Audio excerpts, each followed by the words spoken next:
Yo, what is good, YouTube? Welcome back to another JC2K video. In today's video, we're talking about this tweet right here, the new Breakout 90s legends that have apparently taken over Breakout, with 2K explaining some stuff here actually in this tweet, which I kind of like, in addition to announcing some new content, updating Breakout. Love to see this. We got some progress being made here for sure, in my opinion, by NBA 2K26, my team. Before we hop into the video, if you haven't already, make sure you hit that subscribe button. Help me push towards the 50,000 subscriber mark on the channel. I upload every single day, multiple videos a day. Would really appreciate it if y'all do subscribe. Without further ado, let's get into it. Let's talk about what this breakout breakout update looks like today. And I will say, first and foremost, I don't love the fact that Bruce Bowen is one of the added players. There are 3 added players, it looks like, 2 breakout boards: an Amethyst, Doc Rivers, Diamond, Bruce Bowen, and Pink Diamond, Otis Thorpe. A lot of people already have Bowen. Would have liked to see a different 90s legend on a breakout board than a Bruce Bowen. That's my opinion. That being said, start on the all game modes breakout board in Breakout on rookie, just a regular old all game modes board. Then either beat a 90s squad 3 games in a row, or shut them out to triggers a 90s warp. So shut them out in a game. Basically what you have to do is you have to what I recommend doing anyway, and this is how most would explain it, I think, is you go into Breakout. I'll just show you right here in the run. You just go to all game modes, you hit rookie. You're gonna look for, in all game modes, a opponent that says eras, and it says eras 90s.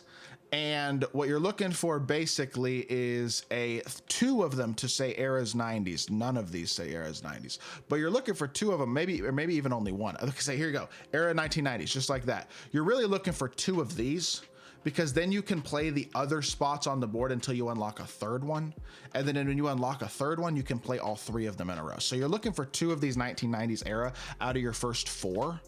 And then you're gonna play the other games to work your way around the board until you unlock a 3rd. You're then gonna play all 3 of them in a row. If you shut out one of those teams, then great, you'll unlock the portal anyway. If you don't, defeating all 3 of them in a row will unlock that that 90s portal, which then what they've done, it looks like, is they've added this Breakout Season 1 exchange to those 90s portals. So if you reach the corner on a 90s portal, you will automatically get guaranteed this Season 1 Breakout exchange card. You need 13 of them to get a Season 1 mode reward from Breakout in the exchange, which I can also show y'all right here, which again is just right here in the exchange. You got this Breakout exchange. You got to use 1 of those Breakout Gauntlet exchange pieces for this. Then you'll unlock this one. You got to use 2 of them for this Hoff badge. Then you'll use 10 of them for the mode completion reward. If you haven't done this already, that's how you get that in Breakout. I haven't done it, obviously. I'm not sure if I'm going to. I don't enjoy playing offline that much, so myself personally, I may not.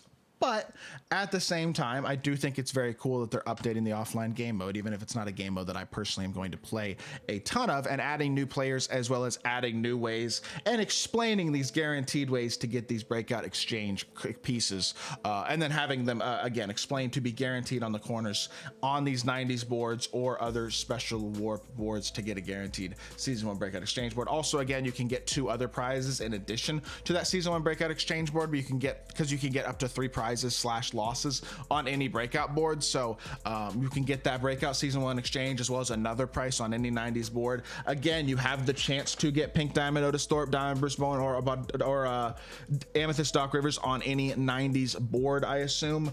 And I will say that Otis Thorpe might be decent. I really don't know. He's a free Pink Diamond if you were to get lucky enough to get him. I'm sure the odds of actually getting him are very low.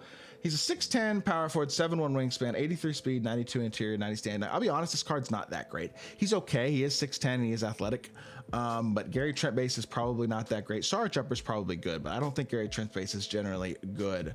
Paul George Escape is good for a big, but 83 speed, 73 is not really what you're looking for. And if you have a mid jump shot and 73 ball, you're not that good of a card. So unfortunately, as much as it's like, oh, awesome, free Pink Diamond on Breakout boards, number 1, it's going to be very rare. Number 2, the jump jumper, honestly, it's not going to be horrible because Sam Cassell's jumper is actually pretty good. So if you have a good upper, which Star Jumper is, you can make this jumper pretty good apparently this year. So it definitely looks like it's better. So actually this card's not bad, but he's not amazing. He's not a card you're really missing out on if you're not able to get this card from Breakout, is what I will say. Good size at power forward, or at least solid. 7'1" wingspan, solid speed, good athleticism, solid defensive versatility. Just not the best shooter, but the jumper's probably okay because his upper is pretty good. I would think this card's decent-ish, but not great at all. Obviously, Bowen is awesome, but a lot of people already have Bowen. Bowen has a good normal fade. He's got high three ball. He's got great defense, and he's a solid slasher, basically, is what he is. And jumper's good. He doesn't really have much movement. He's got pro dribble style and nothing else when it comes to any sort of movement, really. But he's extremely good defensively, and he's extremely good spot up who fades right, especially, pretty darn well. So he's a very good card. If you don't have him and you're able to get him, he is an impact guy. So that can be good for a lot of people who may not already have Bruce Bowen. The thing is, a lot of people already have him. And then you have Doc Rivers, who's a 6'4" point guard, but not great at all defensively, especially on the interior, not extremely athletic.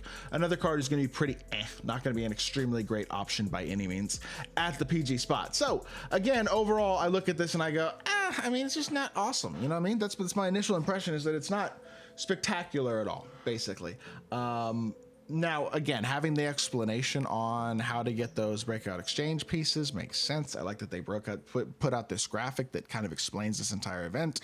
I do wish the players within the event were maybe a little bit better, but at the end of the day, it's kind of neat. There's 90s themed court floors in triple threat and clutch time games, which seems kind of cool for those 90s for those 90s warp boards.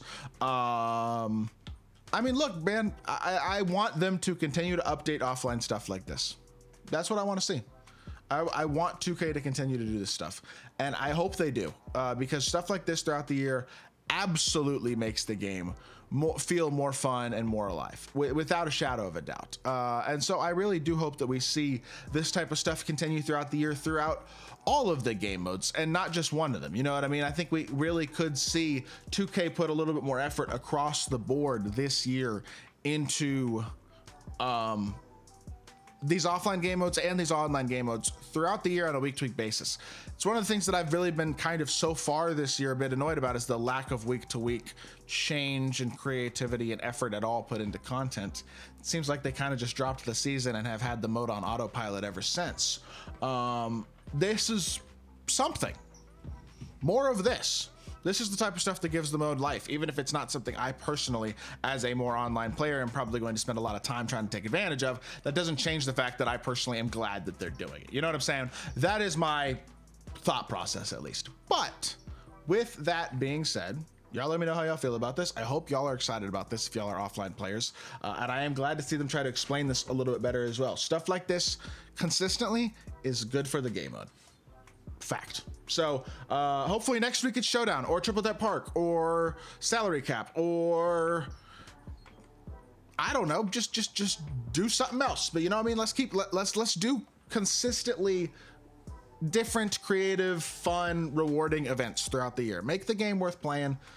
Give people a reason to get on. Give people a reason to be excited about my team, and we'll have a good year. It's my thought. Hope y'all did enjoy. I'll be back on more 2K content very, very soon. I appreciate y'all. Peace.